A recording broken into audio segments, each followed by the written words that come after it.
Hola chicos, les voy a seguir leyendo Zona de Teatro y Letras de Reina Barrera. Este. Sigo en la segunda parte y comienzo con el teatro franciscano. Durante la conquista, los misioneros consideraron que las representaciones prehispánicas que se llevaban a cabo entre los indígenas y que recordaban aún muchos de sus mitos y costumbres eran el medio idóneo para evangelizarlos. El teatro ha sido y será el mejor medio de comunicación. Su origen fue religioso. Por ello, los padres de la Iglesia cristiana vieron en él la mejor posibilidad didáctica, considerando que los pueblos indios eran también muy religiosos. Estaban apegados a la creencia en sus dioses, en las representaciones y en los simbolismos, por lo que podían aceptar la nueva religión casi de manera natural. Los conquistadores permitieron a los naturales que siguieran representando libremente sus ritmos, siempre y cuando el tema principal de este modo, las ideas cosmogónicas, la filosofía y la religión, sobre los orígenes, la explicación de los fenómenos cuya responsabilidad correspondía a los dioses prehispánicos, se disfrazaba con nuevas o parecidas representaciones. Esto explica María Sten. Aquel sincretismo en la forma de la diosa Tonatzin transformada en la Virgen de Guadalupe. Los atributos de la divinidad prehispánica con los de la Virgen se sintetizan. Con espíritu netamente renacentista, los franciscanos llegados a América proporcionaron el claustro, las aulas, el espíritu del saber en los muros de sus conventos, también los dominicos y los agustinos, que ilustraban con murales donde pintaban la vida santoral y al mismo tiempo servían de escenografía, de telón de fondo a las representaciones de la capilla abierta. Los franciscanos son los creadores del teatro misionero americano, con el que ayudaron a superar la violencia y la frustración que se generó en los vencidos. Las fiestas proporcionaban regocijo, bailes y entremeses graciosos que aprovechaban el dramatismo de quienes llegaban a pedir salud, fuerza, aliento al ídolo o al santo que ocupaba su lugar. De los 12 primeros frailes llegados a México, son autores de misterios y autos representados. Fray Toribio de Benavente o Motolinía, Fray Luis de Fuensalida, Fray Juan de Rivas y Fray Juan de Torquemada. Este último autor franciscano más fecundo de autos indígenas mexicanos representados en lengua mexicana. En las obras escritas por franciscanos dominan los temas del juicio final y del apocalipsis. Querían mostrar ante los ojos de los indios que el fin del mundo se acercaba y que había que luchar por la salvación de sus almas. Según los analistas e historiadores, habría que señalar que para los aztecas y en general los pueblos nahuas, en tiempos de la conquista, la idea del fin del mundo, o al menos la culminación de una era, estaba presente en ellos o por lo menos la intuían, no de la manera como se concebía en Europa. Para los europeos, la idea del tiempo no estaba ligado a las eras. Para ellos era como un continuum que no tiene principio ni fin. Para los aztecas, el tiempo se divide, se rige bajo ciclos astronómicos complicados, regidos por diferentes estrellas o soles. Los antiguos mexicanos fueron arrastrados, su vida, su mundo y su religión derrumbados. Los acontecimientos fueron aún más dolorosos e inexplicables para ellos que para otros pueblos, pues eran los elegidos para mantener el orden cósmico. Eran los hijos del sol. Los aztecas debían mantener el quinto sol, el quinto ciclo universal e impedir su derrumbamiento, como había ocurrido ya con los 4 anteriores. Sol 4 tigre, Sol 4 viento, Sol 4 lluvia, Sol 4 agua. Mantener el quinto sol, Sol 4 movimiento, y con ello la raza humana, era su razón de ser como lo señala Miguel León Portilla en su obra Filosofía Náhuatl. Teatro mexicano del siglo XVIII. Artemio de Valle Arizpe, cronista oficial de la Ciudad de México, describe cómo eran largos y entretenidos los intermedios en las representaciones del siglo XVIII. Las mujeres eran las que con mayor asiduidad iban al teatro. Después venían las pláticas bullangueras, las carcajadas, y entre unas y otras comían frutas, dulces, pastelillos y bebían aguas nevadas. Cuando la comedia o alguno de los que representaban no era del gusto, se les silbaba de lo lindo, sin compasión. Los hombres echaban sus estridentes chiflidos a lo arriero, y las mujeres con llaves y silbatos que para el caso llevaban prevenidos. Como se ve, la conducta del público no ha cambiado mucho. Se sigue abucheando, silbando y aplaudiendo según se cree el trabajo del actor o de la actriz lo merece. Lo que sí es diferente, desde el teatro griego, en el que solían consumir alimentos durante la representación de obras que se iniciaban al amanecer y terminaban a la caída del sol, que el ingerir alimentos o golosinas se hace durante el intermedio, antes o después de la representación de la obra, pero no durante. Un edificio específico para teatro estuvo situado en el patio del Real Hospital de los Indios. Había sido fundado desde 1517, pero más de 200 años después, en 1753, lo reconstruyeron dándole el nombre del Coliseo Nuevo. Durante la primera mitad del siglo XVIII, la sociedad mexicana, constituida por españoles, criollos y mestizos, vivía en una fiesta religiosa continua que afirmaba y mantenía el predominio sobre los indígenas. Celebraban canonizaciones, autos de fe, largas procesiones con los santos o virgen en andas. Hacían misas de gracia, te deum con los santos o virgen, te deum, mascaradas y otras fiestas, para las cuales sobraban pretextos. En la segunda mitad, la vida teatral era una copia fiel del acontecer teatral español.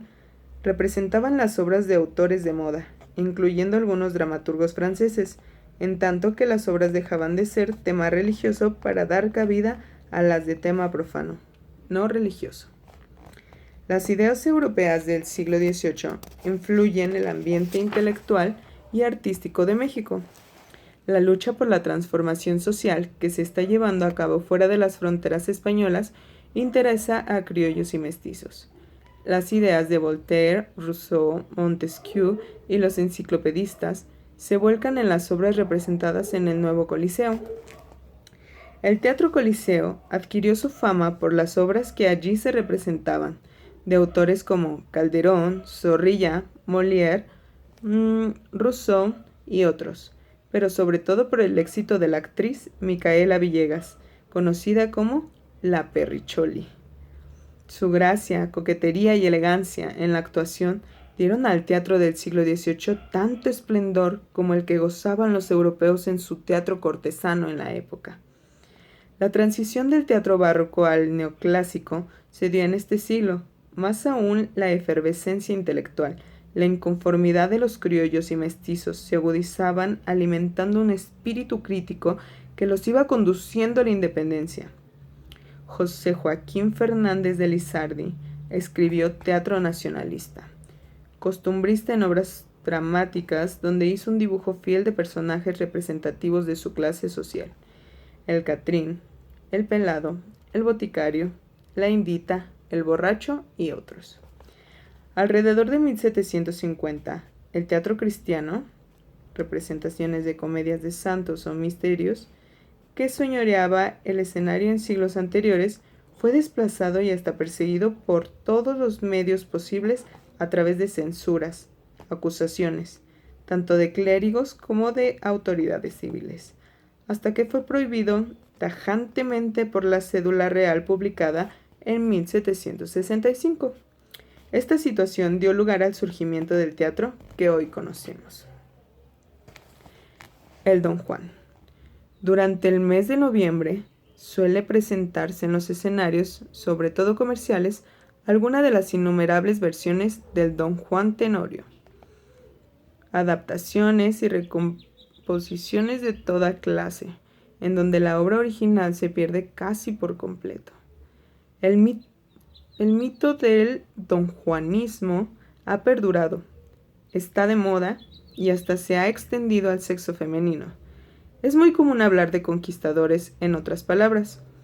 Jóvenes se aplican en coleccionar novios o novias, amores múltiples o mantener relaciones simultáneas, o sea, novias en la escuela y también por su casa y más allá, entre los parientes de los amigos. ¿Cuántos novios tienes? A todos los que te declaran les dices que sí o los mantienes en suspenso. ¿Sabes que padeces el síndrome del donjuanismo? Otros guardan el secreto de estar enamorados de 2 chicas a la vez y de hablarles a las 2 y correr de un lado a otro para estar con cada una de ellas sin que se enteren. ¿Sabes que eres un Don Juan del siglo XXI con celular en mano? Este síntoma, propio de la adolescencia, se vivió con una verdadera conducta del joven galán del siglo XVII. Dicha conducta es ejercida entre grupos de muchachos y muchachas a las que se les mira como inmaduros o inadaptados, necesitados de afecto o con desórdenes emocionales. Total, los adolescentes que se detienen más tiempo del regular en la búsqueda del amor, de modo que el adulto que se quedó en dicha etapa padece del síndrome del donjuanismo. Los autores del siglo XVI y XVII se dedicaron a presentar obras donde este aspecto surgía cada vez. El burlador de Sevilla, de Tirso de Molina, No hay plazo que no se cumpla, de Antonio Zamora, El hermano Juan, de Miguel de Unamuno, y el más conocido, Don Juan Tenorio, de José Zorrilla, autor que conformó el retrato del Don Juan, el conquistador, el rompecorazones, el enamoradizo que jura estoy enamorado de ti. Don Juan Tenorio alardea en una escena de taberna de cuántas mujeres, solteras, divorciadas, casadas, a punto de contraer matrimonio, ha tenido en sus brazos. Entonces, su interlocutor lo reta a enamorar a una monja. Don Juan acepta el reto y va en busca de doña Inés, quien, por supuesto, cae en la trampa, en pecado mortal, y está a punto de perder el alma. La situación se complica porque el espíritu del padre de doña Inés, a quien éste ha dado muerte, lo invita a cenar. Llega el momento en que don Juan debe enfrentar las consecuencias de su conducta, y al encontrarse con la sombra del comendador, el padre de doña Inés se enfrenta a la muerte, herido y en agonía, cuando interviene doña Inés, quien ruega por él y le pide que se arrepienta de sus hechos pasados. Don Juan accede. Así podrá estar en el purgatorio pagando sus culpas. Esta obra representó para quienes en aquella época vivían parte de la Reforma y la Contrarreforma una gran diferencia filosófica en el aspecto religioso, ejercitar o hacer uso del libre albedrío, que cambia por completo el concepto de la salvación o la reivindicación de la conducta humana. Don Juan Tenorio es, en el fondo, una obra de reflexión, a pesar de su proyección actual, fársica y juguetona, disparada e irreverente. A pesar de lo deteriorada que puede estar en la trama, siempre estará presente la idea del cambio de conducta, de querer ser mejor, ejercitar el libre albedrío. Antonieta Rivas Mercado. Entre las mujeres cuya trascendencia ha dejado una huella imborrable en el desarrollo cultural del país, se encuentra Antonieta Rivas Mercado, 1900-1931, ocupando un lugar prominente. Aunque no se le registra como escritora, es autora de algunos textos de crítica literaria, reseñas, cartas y otros. Tampoco se le considera dramaturga y tiene más de una obra de teatro, así como una incipiente novela. Entre otras muchas empresas, a ella se debe que México cuente con una orquesta sinfónica. La Rivas Mercado perteneció a la clase en el poder. Su padre fue un eminente arquitecto que construyó durante el Porfiriato algunos edificios y monumentos como el del Ángel de la Independencia, del que ella fue modelo. Lo interesante es que además de ser bonita, era muy culta.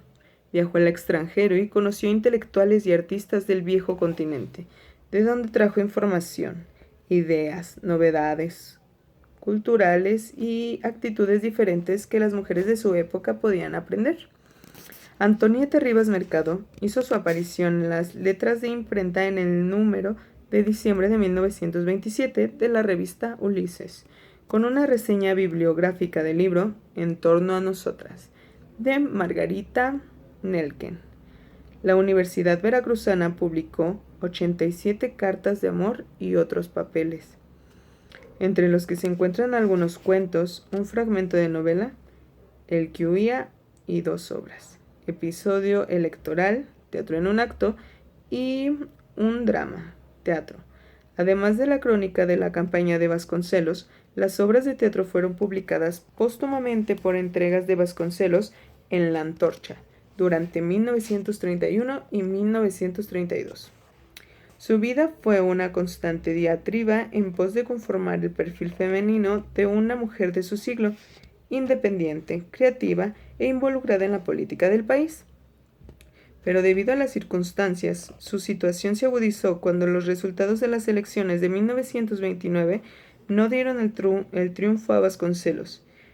Imposibilitada para disponer de su fortuna, debido a que su marido la acusó de secuestro por haberse llevado a su hijo consigo, se vio en la miseria. Esta y otras situaciones la orillaron al suicidio. Su valor cultural la reivindica cuando se considera su influencia al formar parte de la intelectualidad mexicana de la década de los 20. Fue mecenas y promotora de los intelectuales de vanguardia con quienes fundó la revista Ulises. Apoyó al grupo de los contemporáneos, proporcionándoles el lugar para reuniones y ensayos de teatro en una de sus propiedades en la calle de Mesones número 42, donde Javier Villaurrutia, Salvador Novo, Gilberto Owen y otros presentaron sus primeras obras de teatro, en las que debutó como actriz Clementina Otero e Isabela Corona. De aquí surgió el teatro de Ulises, que logró establecer los fundamentos de lo que llegaría a ser la auténtica renovación teatral mexicana.